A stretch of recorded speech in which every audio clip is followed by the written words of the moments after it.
ಸಂಜನಾ ಮತ್ತು ಆಕಾಶ ದಂಪತಿಯಾಗಿದ್ದು 10 ವರ್ಷ ಅವರ ಜೀವನದಲ್ಲಿ ಪ್ರೀತಿಯೊಡನೆ ಜತೆಗೆ ಸ್ನೇಹವೂ ತುಂಬಿತ್ತು. ಆಕಾಶ ಎಲ್ಲವನ್ನೂ ಸಂತೋಷದಿಂದ ನಿಭಾಯಿಸುವವನಾಗಿದ್ದ. ಆದರೆ ಕೆಲ ತಿಂಗಳುಗಳಿಂದ ಸಂಜನಾ ಸ್ವಭಾವದಲ್ಲಿ ಅಲ್ಪ ಬದಲಾವಣೆ ಕಂಡುಬಂದಿತ್ತು. ಆಕೆಯ ಮನಸ್ಸು ಎಲ್ಲಿಯಾದರೂ ದೂರ ಹೋಗಿದ್ದಂತೆ ಕಂಡಿತು. ಒಂದು ಸಂಜೆ ಆಕಾಶ ಅವಳ ಹತ್ತಿರ ಕುಳಿತು ಜಜ್ಜಿಕೊಳ್ಳದೆ ಸುಮ್ಮನೆ ಕೇಳಿದಾಯ್. ನನಗೆ ಸತ್ಯ ಹೇಳು ಸಂಜನಾ. ನೀನು ಏನೋ ಭಯಪಟ್ಟು ಮರೆಯಾಗುತ್ತಿರುವೆ. ಸಂಜನಾ ಬೆಚ್ಚಿ ಬಿದ್ದಳು.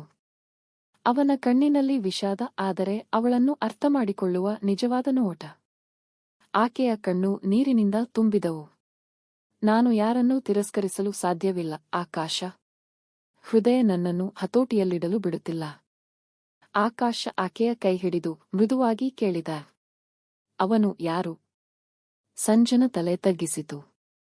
ಅನಿರುದ್ಧ. ಆಕಾಶ ಸ್ವಲ್ಪ ಹೊತ್ತು ಮೌನ. ಅವನು ಆಕೆಯ ಕಣ್ಣನ್ನು ನೋಡಿ ಕೇಳಿದ. ಅವನೊಂದಿಗೆ ನೀನು ಹೋದರೆ ಖುಷಿಯಾಗುವುದಾ?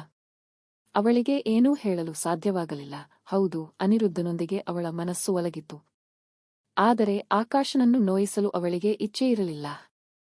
ಆಕಾಶ ಸಿಟ್ಟು ಮಾಡಲಿಲ್ಲ, ಆಕ್ರೋಶಗೊಂಡು ಆಕೆಯ ಬದಿಗೆ ಬಾಗಲಿಲ್ಲ. ಬದಲಿಗೆ ಅವನು ಸಂಜನನ ಕೈ ಬಿಟ್ಟಿದ್ದ.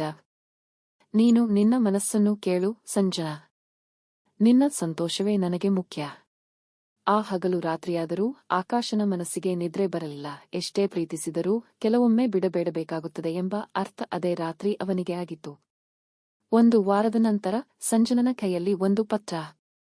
ನಾನು ನಿನ್ನನ್ನು ಒಮ್ಮೆಲೂ ಮರೆತು ಹೋಗುವುದಿಲ್ಲ ಆಕಾಶ. ಆದರೆ ನಾನು ನನ್ನ ಪ್ರೀತಿಯನ್ನು ಸೋಲಿಸಲು ಸಾಧ್ಯವಿಲ್ಲ. ಆಕಾಶ ನಗುವಿನೊಂದಿಗೆ ಆ ಪತ್ರವನ್ನು ಮುಚ್ಚಿದ. ಹೃದಯದ ಹಠಕ್ಕೆ ಎದುರಿಸಲು ಎಲ್ಲರಿಗೂ ಸಾಧ್ಯವಿಲ್ಲ. ಅವನು ತನ್ನ ಪ್ರೀತಿಯನ್ನು ತ್ಯಜಿಸಿದ್ದ, ಆದರೆ ಸಂಜನನ ಸಂತೋಷವನ್ನು ಉಳಿಸಿಕೊಂಡಿದ್ದ. ಕೊನೆಗೆ ಸಂಜನಾ ಗಂಡನನ್ನು ಕೇಳಿದಳು, ನನಗೆ ನಿನ್ನ ಬಿಟ್ಟು ಹೋಗುವುದಕ್ಕೆ ಮನಸ್ಸಿಲ್ಲ. ಪ್ರೀತಿಸಿದವನನ್ನು ಬಿಡಲು ಆಗುವುದಿಲ್ಲ.